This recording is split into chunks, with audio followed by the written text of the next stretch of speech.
Sekali lagi saya tegaskan di luar kontrol dari saya, ya.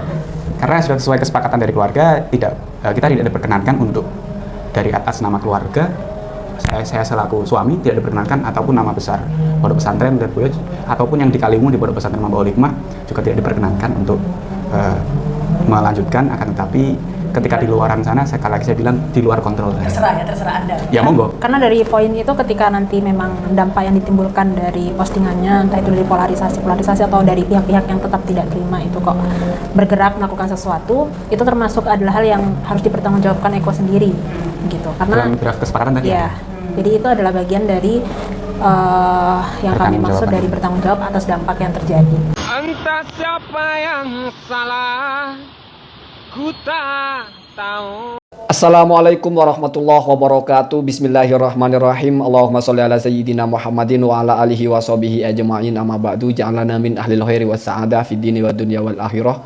Siapapun yang menyimak konten saya, semoga Allah berikan kemudahan kepada kita semua dalam urusan apapun. Ini kepada siapapun, sepakat tidak sepakat dengan konten saya, itu urusan sederhana. Yang terpenting kita saling mendoakan saja. Semua mendapatkan yang baik dalam kehidupan dunia maupun di akhirat nanti. Amin, Allahumma amin. Kalau kita menyimak perkembangan berita di media massa berupa televisi ataupun YouTube, setelah Eko Kuntadi datang sowan ke Lirboyo dan memohon maaf, sepertinya kasus ini sudah mulai reda. Artinya tidak akan ada proses lanjutan.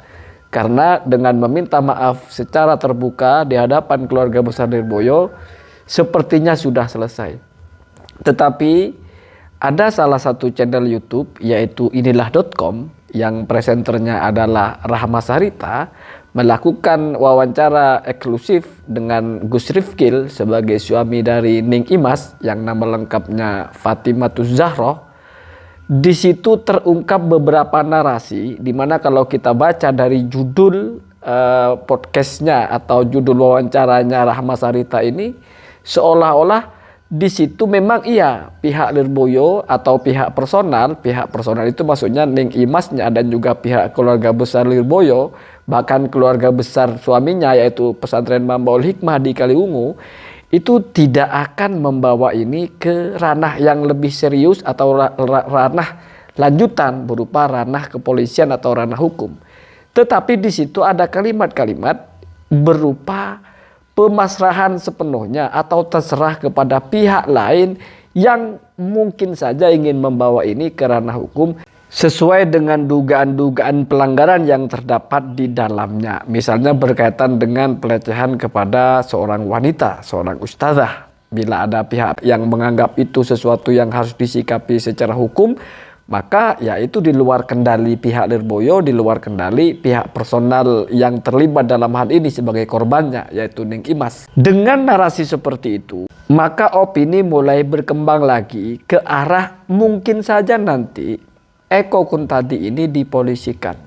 Bahkan secara serius TV One mengundang beberapa narasumber dari berbagai latar belakang keilmuan yang berbeda, bahkan dari pihak DPR pusat, fokus membicarakan apakah Eko Kuntadi ini layak untuk diproses secara hukum, dan ini tidak menyalahi kesepakatan yang dibuat antara Eko Kuntadi dengan pihak Lirboyo, di mana ada 6 poin.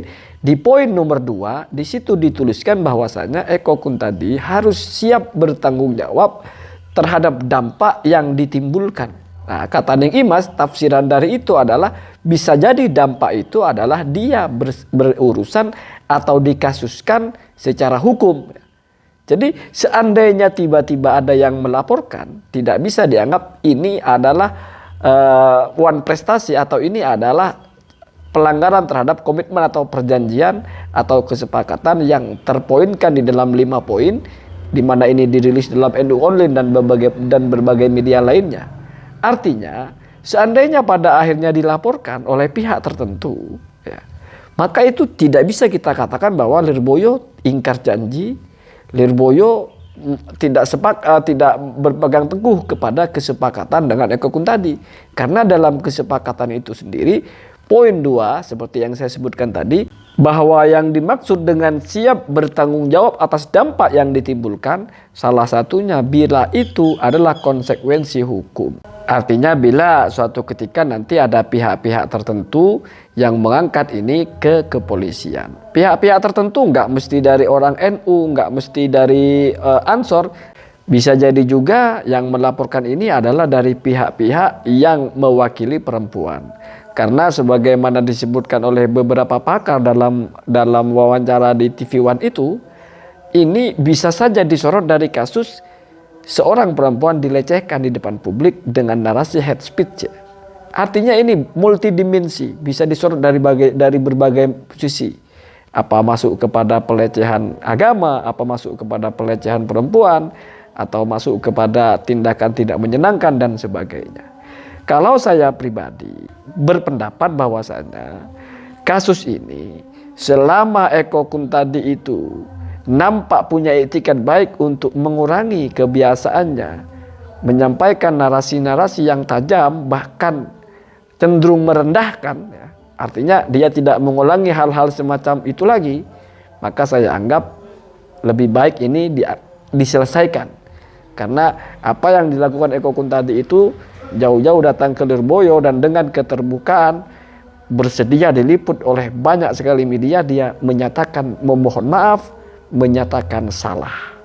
Dan itu adalah sebuah sikap yang patut kita apresiasi, patut kita jadikan sebagai alasan untuk memaafkan Eko Kuntadi. Namun itu hanya menurut saya pribadi. Bisa jadi orang lain berpikir dengan pemikiran yang berbeda. Kita bebas berpikir, kita bebas punya pendapat, selama pendapat itu tidaklah berupa pendapat-pendapat yang menyimpang dari aturan-aturan baku. Jadi kita harus membedakan mana kita beropini, berpendapat, mana kita menabrak pendapat-pendapat yang dimana yang ditabrak bukan pendapat orang, tetapi mungkin pendapat yang sudah terformulasikan dalam sebuah keilmuan. Kalau kita mau membantah pendapat berupa ilmu, misalnya isi tafsir, isi kitab fikih, kita tidak bisa membantah dengan pendapat kita sendiri, tetapi harus kita sajikan data ilmiah atau muqabil kalau dalam bahasa fikihnya itu, yang mampu atau setara sehingga layak untuk dipertimbangkan untuk menolak pendapat tersebut lalu mengikuti pendapat yang diajukan ini. Tapi kalau masih masalah opini, ya silahkan. Silakan semua beropini. Karena saya sebagai YouTuber, sebagai penggiat media sosial juga, ya tentu saja memang beberapa kali kita itu kurang mengkontrol apa yang kita ucapkan, ya. Dengan tujuan yang baik barangkali, dengan ingin mempertajam pesan, tetapi kadang-kadang terlontar kalimat-kalimat yang tidak elok, di mana itu ditujukan kepada seseorang atau kepada sebuah instansi.